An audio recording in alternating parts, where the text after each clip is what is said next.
Hello students, इस online class में मैं देवानंद श्रीवास्तव एक बार फिर से अपने इस नए वीडियो के साथ आपके बीच में उपस्थित हुआ हूँ।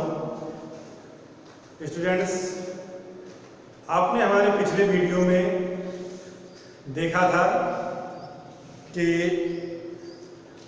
कैकेयी का अवतार जो कि मैथिली शरण गुप्त के द्वारा रचित साकेत महाकाव्य से लिया गया है, इसमें आप लोगों ने अध्ययन किया था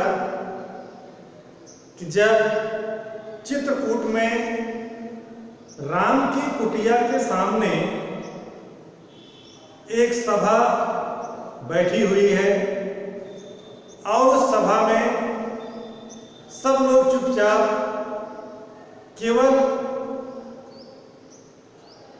ये सुनने के लिए बैठे हुए थे कि राम और भरत के बीच का जो वार्तालाप है, इन दोनों की बातचीत का क्या परिणाम सामने आएगा, क्या परिणाम निकलेगा, ये जानने के लिए सभी लोग उत्सुक हो रहे थे।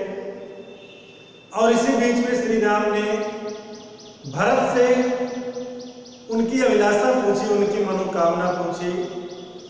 तो भरत ने कहा कि भाई, आप मेरी कौन सी मनोकामना जानना चाहते हैं कि जिस भरत के कारण आपको वन में निवास करना पड़ रहा है, जिस भरत के कारण उसके पिता को अपने प्राण का त्याग करना पड़ा। तो आखिर आप ही बताइए कि मुझ जैसा भागा आज इस संसार में दूसरा कौन भाई है। तो ऐसे में मैं अब आपसे क्या कहूं कि मेरी कौन सी मनोकामना शेष रह गई है। और आज मेरी जो स्थिति है, इस स्थिति को जब मैं सोचता हूं तो मुझे अपने आप से नफरत होती है। मैंने आज स्वयं से ही अपना मुंह फेर लिया है। तो ऐसे में आप बताइए कि मेरी कौन सी मनोकामना अब शेष रह गई है। और इस प्रकार से जब भरत जी अपने उद्गारों को व्यक्त करते हैं भगवान श्री राम के आगे, तो भगवान श्री राम ने क्या किया, अब उसको आगे आप पढ़िए कि प्रभु ने भाई को पकड़ हृदय पर खींचा, रोदन जल से सविनोद उन्हें फिर सींचा।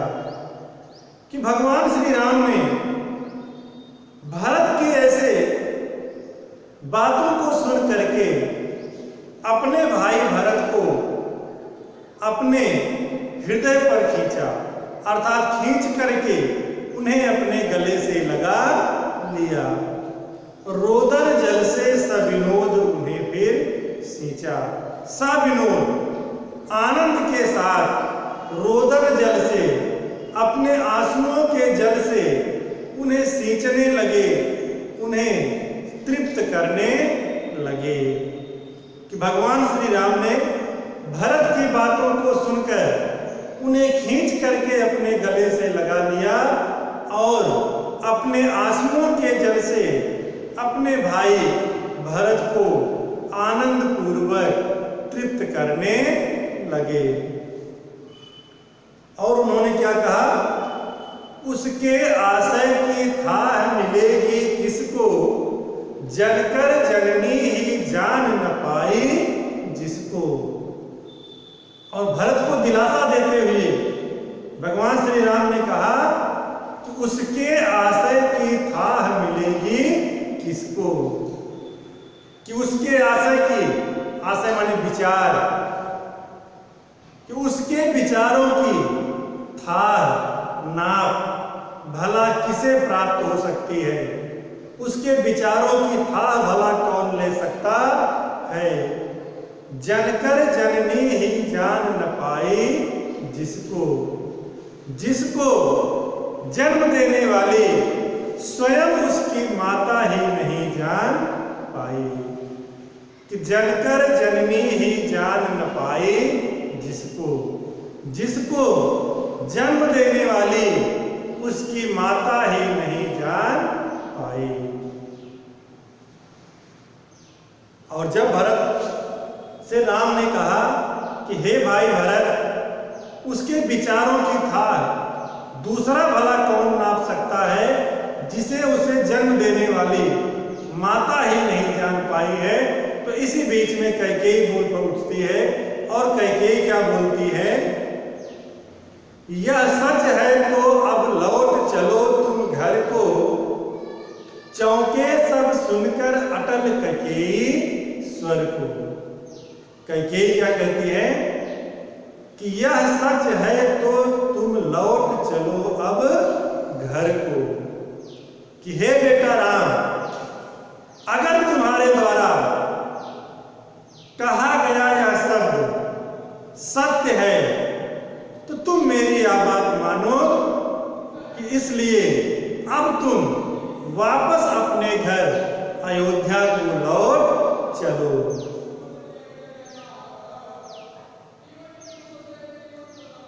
सबने रानी की ओर अचानक देखा, वैधव्य तुषार वृता यथा विधु लेखा। जब कैकेयी ने कहा अगर तुम्हारे द्वारा कही गई यह बात सत्य है तो हे बेटा राम, तुम वापस अयोध्या को अपने घर को लौट चलो।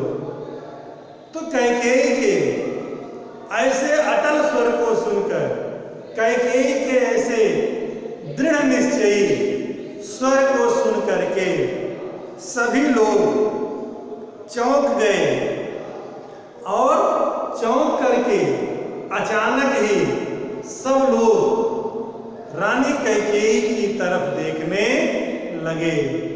जो रानी कैकेयी उस समय वैधव्य के कारण, विधवा की वेशभूषा के कारण तुषार वृता, तुषार माने होता है कोहरा, तुषार, तुषार माने कोहरा, कि जो रानी कैकेयी अपने वैधव्य के कारण, विधवा की वेशभूषा के कारण कैसी लग रही थी कि जैसे तुषार वृता, कोहरे से ढकी हुई विधुलेखा चंद्रमा के समान प्रतीत हो रही थी, कि सभी ने चौंक करके रानी कैकेयी की तरफ देखने लगे। जो रानी कैकेयी विधवा की वेशभूषा के कारण ठीक उसी तरह से लग रही थी जैसे कोहरे से ढकी हुई चंद्रमा दिखाई देती है। बैठी थी अचल तथापि असंख्य तरंगा, वह सिंही अब थी हाहागोमुखी गंगा। कि जो रानी कैकेयी उस समय अचल बैठी हुई थी, स्थिर बैठी हुई थी, कि जो रानी कैकेयी उस समय स्थिर बैठी हुई थी और भले ही वह स्थिर बैठी थी लेकिन फिर भी असंख्य तरंगा, फिर भी उसके मुखमंडल पर असंख्य भावों की, विचारों की तरंगे उठ रही थी, लहरें उठ रही थी।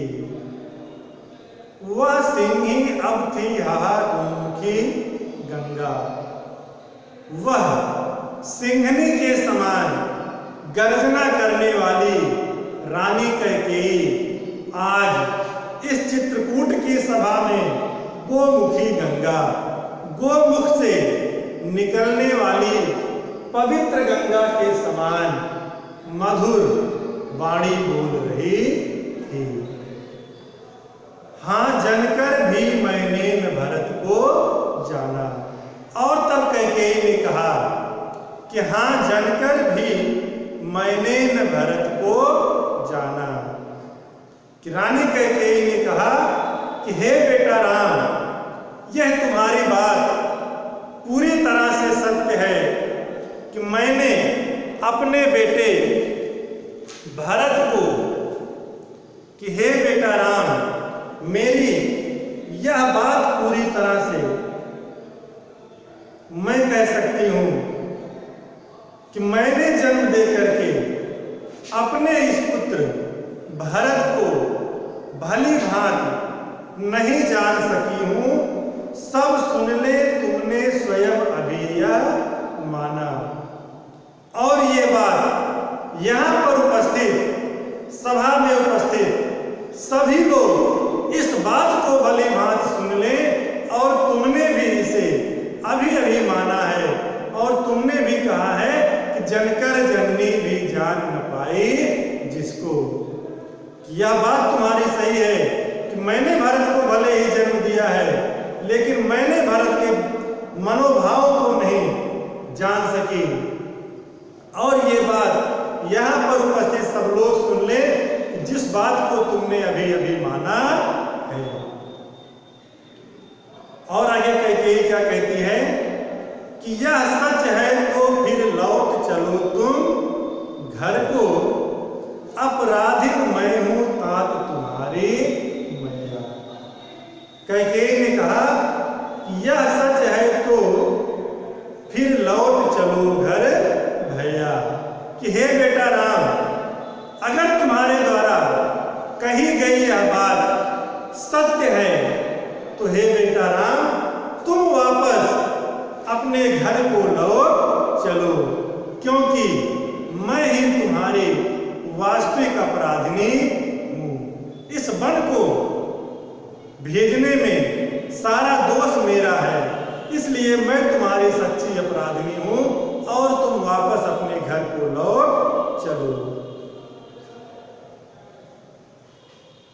दुर्बलता का ही चिन्ह विशेष शपथ है, अबला जन के लिए विशेष कौन सा पथ है।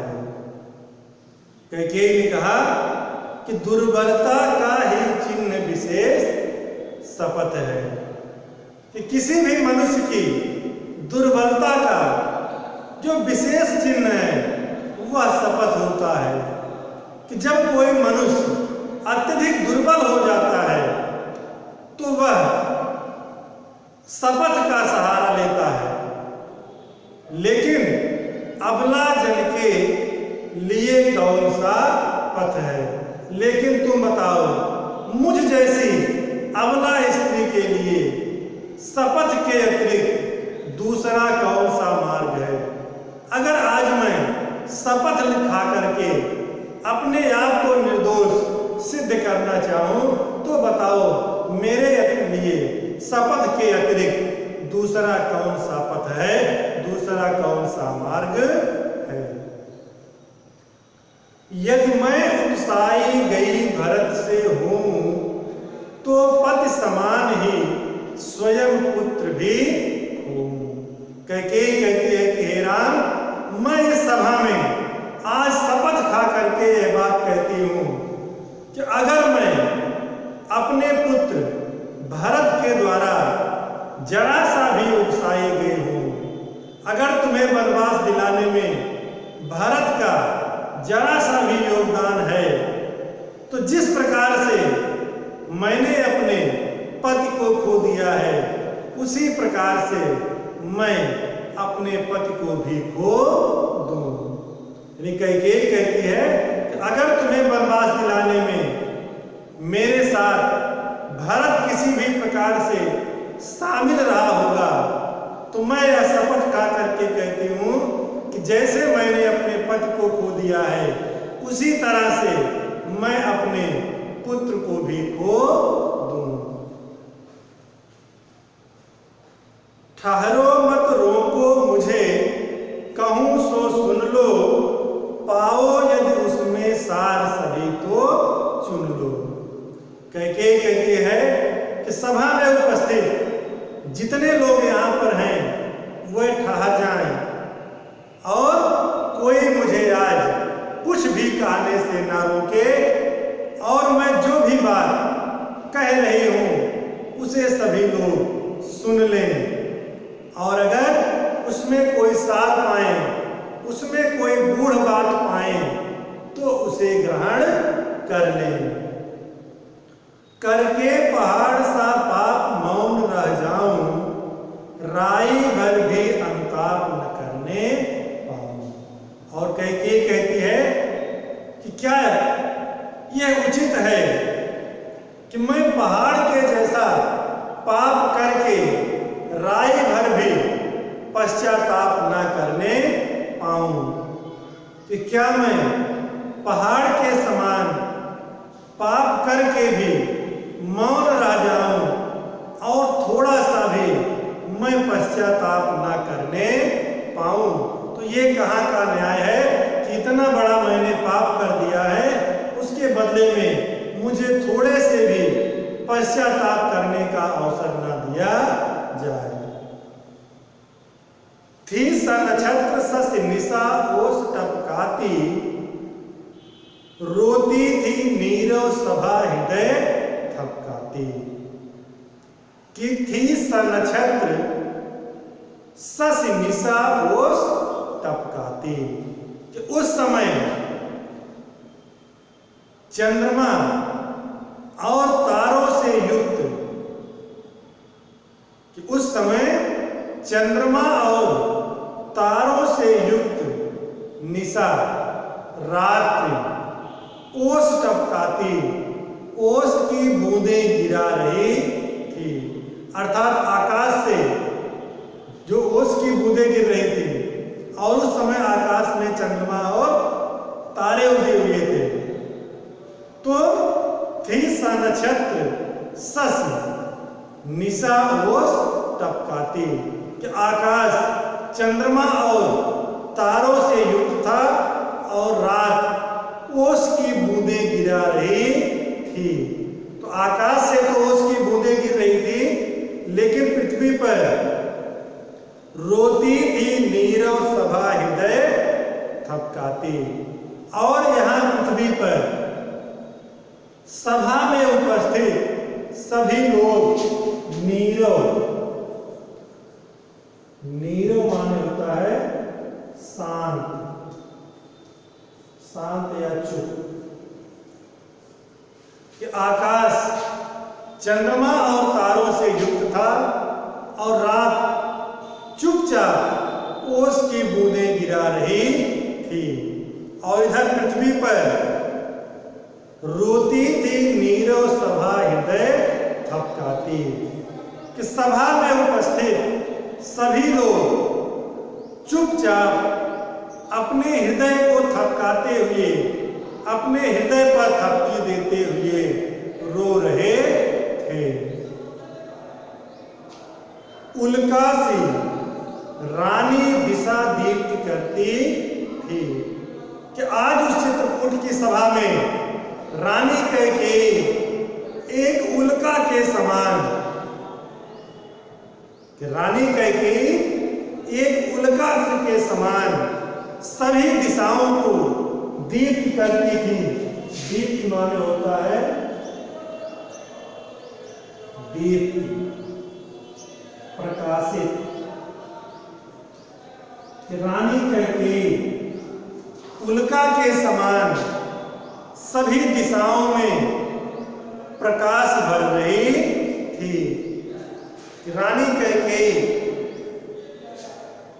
उल्का सी रानी दिशा दीप्ति करती थी। तो आज इस सभा में रानी कैकेयी एक उल्का पिंड के समान सभी दिशाओं को प्रकाशित कर रही थी। जैसे आकाश में जब उल्का पिंड दिखाई देता है, उल्का जब टूटता है तो उल्का पिंड जब प्रकाशित होता है तो उससे सारी दिशाएं प्रकाशित होती हैं। वैसे ही आज रानी कैकेयी इस चित्रकूट में सभी दिशाओं को प्रकाशित कर रही थी। और न केवल सभी दिशाओं को प्रकाशित कर रही थी, बल्कि सब में भय विस्मय और खेद भरती थी। बल्कि सभा में उपस्थित सभी लोगों के हृदय में भय, आश्चर्य और खेद, दुख के भाव भर रही थी। सभा में जितने लोग उपस्थित थे रानी कैकेयी की इस बात को सुनकर किसी के मन में भय उत्पन्न हो रहा था, कोई आश्चर्यचकित हो रहा था और किसी के हृदय में दुख के भाव जागृत हो रहे थे। और आगे कैकेयी ने क्या कहा, क्या कर सकती थी मेरी मंथरा दासी, मेरा ही मन रह सका न निज विश्वासी। उसने कहा कि आज राम को वनवास दिलाने के लिए सभी लोग भले ही मेरी उस दासी मंथरा को दोष दे रहे हैं, लेकिन सत्य बात तो यह है कि मेरी वह दासी मंथरा भला क्या कर सकती थी, मेरा ही मन रह सका न निज विश्वासी। कि बल्कि सही बात तो ये है कि मेरा ही मन स्वयं के ऊपर अपना विश्वास नहीं कर सका, कि इसमें मेरी दासी मंथरा का कोई दोष नहीं है, मेरा ही मन मेरा विश्वासी नहीं रह सका। इसलिए उसने कहा कि जल पंजर गत अब अरे अधीर अभागे, वे ज्वलित भाव थे स्वयं तुझी में जागे। तो उसने कहा कि जब मेरे मन के ऊपर मेरा स्वयं ही विश्वास नहीं रह सका, तो इसका परिणाम भी मेरे मन को ही भुगतना पड़ेगा। तो इसलिए कैकेयी ने कहा कि जल पंजर गत अब अरे अधीर अभागे, कि हे मेरे अधीर और अभागे मन, अब तुम इस मेरे शरीर रूपी पिंजरे में ही सदैव जलते रहो। कि जल पंजर गत, पंजर माने पिंजरा, शरीर, गत माने शरीर, कि जल पंजर गत अब अरे अधीर अभागे, कि हे मेरे अभागे मन, अब तुम इस मेरे शरीर रूपी पिंजरे में सदैव जलते रहो, क्योंकि वह ज्वलित भाव थे स्वयं तुझी में जागे। क्योंकि वह ईर्ष्या के भाव, ज्वलित भाव, ज्वलित भाव माने ईर्ष्या के भाव, कि हे मेरे मन, अब तुम इस शरीर रूपी पिंजरे में सदैव जलते रहो, क्योंकि वे ज्वलित भाव, वे ईर्ष्या के भाव स्वयं ही तुम्हारे मन में जगे थे, उत्पन्न हुए थे। पर था केवल क्या ज्वलित भाव ही मन में। कैकेयी कहती है कि लेकिन क्या मेरे मन में केवल ईर्ष्या के भाव ही बचे हुए थे। फिर सभा से प्रश्न कर रही है कि पर क्या केवल ज्वलित भाव थे मन में, कि क्या मेरे इस मन में केवल ईर्ष्या के भाव ही बचे हुए थे,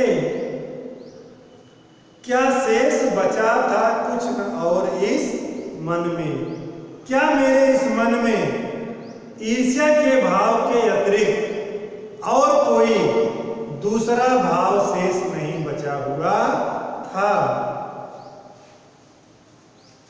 कुछ मूल्य नहीं वात्सल्य मात्र क्या तेरा,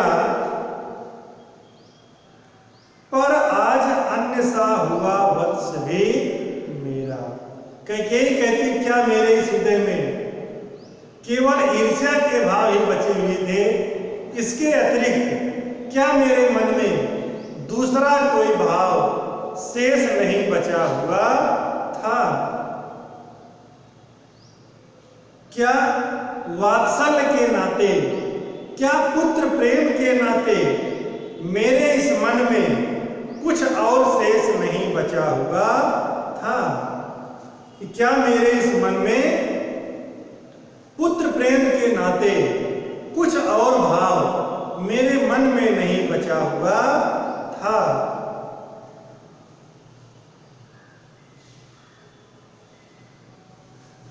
पर आज अन्य सा हुआ वत्स भी मेरा, कि जिस पुत्र प्रेम के कारण मैंने इतना सब कुछ किया है, आज वही मेरा पुत्र मेरे लिए अन्य सा हो गया है, मेरे लिए आज पराया सा हो गया है। कि जिस अपने पुत्र प्रेम के कारण मैंने अयोध्या में इतना उथल पुथल मचाया, आज वही मेरा पुत्र भरत मेरे लिए अन्य सा हो गया है, पराया सा हो गया है। तो स्टूडेंट्स, आज के इस वीडियो में इतना ही। बाकी इसके आगे का वीडियो लेकर के हम आपको अगले क्लासेज में मिलेंगे। तब तक के लिए धन्यवाद।